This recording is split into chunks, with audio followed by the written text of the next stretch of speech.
Hello friends, welcome to stethoscopy stories. तो आज का वीडियो हमारा BSc nursing fourth sem student के लिए होने वाला है, जिनका फार्माकोलॉजी 2 सब्जेक्ट है।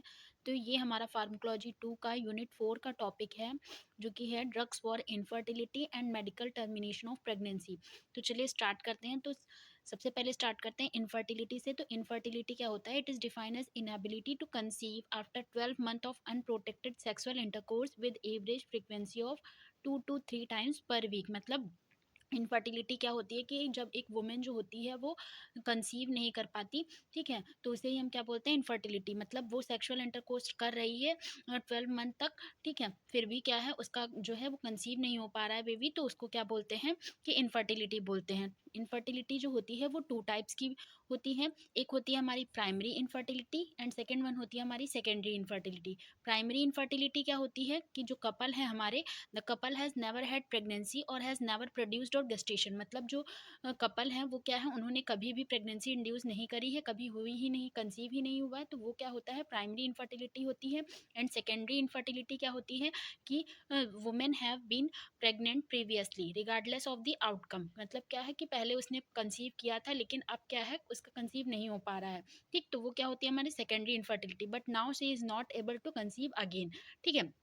तो ये थे हमारे 2 टाइप्स के फर्टिलिटी, एक प्राइमरी, एक सेकेंडरी फर्टिलिटी। अब बात करेंगे हम causes and treatment modalities for infertility. मतलब इनफर्टिलिटी के कारण क्या है, अगर है जो भी कारण, तो उसको ठीक कैसे करना है, तो ये हम देखेंगे। तो सबसे पहले क्या है, कॉजेज ऑफ फीमेल इनफर्टिलिटी। मतलब फीमेल में इनफर्टिलिटी होने के क्या कारण है और इसका ट्रीटमेंट क्या रहेगा और कौन सा प्रोसीजर्स जो है वो हम यूज़ करेंगे। तो सबसे पहले हमारा क्या है, कारण क्या हो सकता है कि कोई ओव्यूलेशन डिसऑर्डर्स हो फीमेल को, जिसकी वजह से क्या हो सकती है, इनफर्टिलिटी कॉज हो सकती है। और इसके लिए ट्रीटमेंट हमारा क्या रहेगा? ओव्यूलेशन नहीं हो रहा है, ओव्यूलेशन डिसऑर्डर है, तो उसके लिए ओव्यूलेशन इंड्यूसिंग ड्रग्स आती हैं, जो कि हम देंगे, जिससे फर्टिलिटी होने के चांसेस हैं। एंड फिर उसके बाद हमारा उसके लिए कौन सा ट्रीटमेंट, ओव्यूलेशन इंडक्शन करवाएंगे। ओके।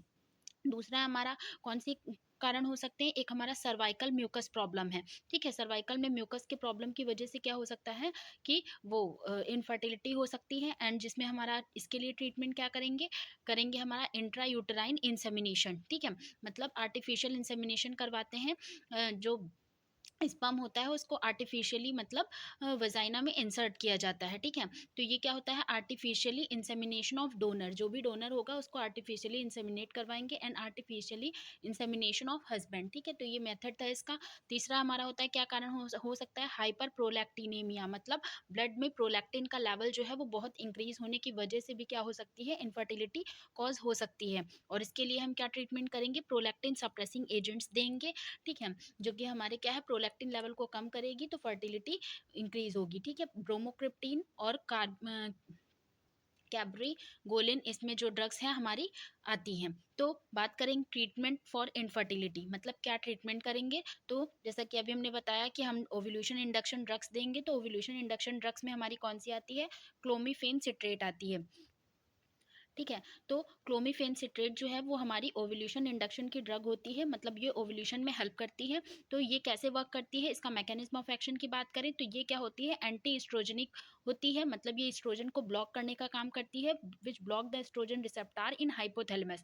हाइपोथैलेमस से ही हमारे क्या करती है, ये एस्ट्रोजन को ब्लॉक करने का काम करती है, क्योंकि हाइपोथैलेमस से हमारा क्या होता है कि वो हाइपोथैलेमस जो होता है वहाँ से गोनाडोट्रोपिन रिलीजिंग हार्मोन जो है हमारा सिक्रेट होता है, वो हमारा एंटीरियर पिट्यूटरी को बोलता है, वहाँ से हमारा गोनाडोट्रोपिन हार्मोन जो है निकलते हैं, वहीं से हमारा एफएसएच एंड एलएच निकलता है, और फिर हमारा जो एफएसएच होता है वहाँ से हमारा एस्ट्रोजन निकलता है। तो वहीं से हमारा जो हाइपोथैलेमस मेन होता है वो क्या करता है, ब्लॉक करता है एस्ट्रोजन को, ठीक है? मेन एक्शन वो बोलता है, फिर आगे जो भी वर्क होता है। And it release the gonadotropins, ठीक? वो क्या करता है, गोनाडोट्रोपिन्स को रिलीज करता है, जिससे हमारा जो एस्ट्रोजन होते हैं वो ब्लॉक होते हैं। एंड डोज की बात करें तो कितना, मतलब ये जो हमारा क्लोमिफेन सिट्रेट है उसकी डोज कितनी देंगे, तो 50 mg जो है वो देंगे। और मतलब 50 mg दे सकते हैं, और मैक्सिमम कितनी जा सकती है, 250 mg जा सकती है, ठीक है? एंड मैक्सिमम कितनी साइकिल्स में देंगे, 6 साइकिल में इसको क्या करना है, हमको प्रोवाइड करना है। बात करें इस मेडिसिन के साइड इफ़ेक्ट्स क्या देखने को मिलेंगे अगर इसके लेने के बाद में, तो क्या होगा, हॉट फ्लैशेस देखने को मिलेंगे, नोज़िया होगा, वॉमिटिंग भी हो सकती है, and headache and visual symptoms, ठीक है? तो ये सारे साइड इफ़ेक्ट जो होंगे वो ये ड्रग लेने के बाद में क्या होंगे, शो होंगे। सेकंड वन हमारी कौन सी ड्रग होगी, हमारी प्रोलैक्टिन सप्रेसिंग एजेंट्स होगी। क्यों? क्योंकि हाइपर प्रोलैक्टिनेमिया हो रहा था, ठीक है, तो इसलिए क्या करेंगे, प्रोलैक्टिन सप्रेसिंग एजेंट्स देंगे, जिसमें हमारी कौन सी ड्रग ऑफ चॉइस होगी, हमारी होगी ब्रोमोक्रिप्टीन एंड कैबरगोलिन ड्रग्स जो होंगी वो इसके अंदर इंक्लूड होंगी। तो इसका मैकेनिज्म ऑफ एक्शन क्या होगा, ये सप्रेस करेगी हमारे प्रोडक्शन ऑफ प्रोलैक्टिन को, क्या करेगी, सप्रेस करने का काम करेगी। और इसकी डोज की बात करें तो 0.25 से 0.5 mg जो है वो वंस और ट्विस वीकली, मतलब हफ्ते में एक बार या दो बार हमको क्या करनी है, 0.25 से 0.5 mg देनी है। बात करें इसके साइड इफेक्ट्स की, तो इसमें भी हमारा nausea, dizziness, headache and exhaustion जैसे साइड इफेक्ट्स जो है वो देखने को मिल सकते हैं। ठीक है, तो ये क्या थी, हमारी ड्रग ऑफ चॉइस थी हमारी इनफर्टिलिटी के लिए। ठीक, अब बात करेंगे dose, composition and side effect of MTP kit. हमारी एमटीपी किट भी आती है, तो उसके लिए उसके क्या डोज होगा, उसका क्या कंपोजिशन, मतलब वो किससे मिलकर बना होता है, और उसके क्या साइड इफेक्ट्स होंगे, तो ये भी हम देख लेते हैं। तो ड्रग नेम हमारा क्या है, एमटीपी किट आती है। ठीक है, तो इसमें क्या-क्या मिला होता है, इसका कंपोजिशन होता है, इसमें मिफप्रिस्टोन आती है जो कि 200 mg की होती है, और मिसोप्रोस्टोल आती है जो कि 200 mcg की होती है। ठीक है, मिफप्रिस्टोन प्लस मिसोप्रोस्टोल से हमारी एमटीपी किट में ये होती है। और इसको स्टोरेज मतलब कहाँ पे स्टोर करके रखा जाता है, तो स्टोर किया जाता है 30 डिग्री सेल्सियस के टेम्परेचर पे, हमको इसको क्या करना है, उससे नीचे के टेम्परेचर पे हमको क्या करना है, रखना है। एंड इसके साइड इफेक्ट्स में क्या देखने को मिलेगा, नोजिया, वोमिटिंग, स्टमक एक and diarrhoea and uterine contractions जो हैं वो शो हो सकते हैं, इसके साइड इफेक्ट्स में देखने को मिलेंगे। और हमारा मतलब मेन बात क्या हमको ध्यान में रखनी है कि only recommended by medical professionals. ठीक है, मेडिकल प्रोफेशनल्स के द्वारा ही रिकमेंड की हुई मतलब लेनी है, खुद से नहीं ले लेनी है। Must be taken under the supervision as per dose, और जो डोज जितना मेडिकल प्रोफेशनल्स ने बताया है उतना ही लेना है, उससे एक्सेस अमाउंट में नहीं लेना होगा। ठीक है, बात करें नर्सिंग रिस्पॉन्सिबिलिटीज़ की, मतलब इनफर्टिलिटी के ट्रीटमेंट में नर्सेस की क्या मेन रिस्पॉन्सिबिलिटीज़ होती है, तो इसकी बात करते हैं। तो she must provide education regarding the treatment for alleviating her and couples fear. ठीक है, मतलब क्या करेगी, एक नर्स जो होगी वो क्या करेगी, जो पेशेंट होते हैं, जो कपल होते हैं, उनका फियर होता है इनफर्टिलिटी को लेकर, जो भी है ट्रीटमेंट से लेकर, तो वो क्या करना है, उनके फियर को क्या करना है, दूर करना है, और मतलब और उनको एजुकेट करना है। एंड इंश्योर करना है counselling is done before interacting the initiating the treatment. और क्या है कि जब भी मतलब ट्रीटमेंट शुरू हो रहा है उससे पहले उनको काउंसिल कर लेना है, क्या क्या साइड इफेक्ट्स देखेंगे, क्या क्या चीज़ें होंगी उसके साथ में, तो ये सारी चीज़ें उनको क्या करनी है, बतानी है, as it related to many ethical issues, की कोई प्रॉब्लम ना हो। And teach the patient regarding the benefit of nutritious diet during the treatment. और क्या है कि पेशेंट को ये भी बताना है कि ट्रीटमेंट के समय आपको हेल्दी न्यूट्रिशियस डाइट भी लेनी है।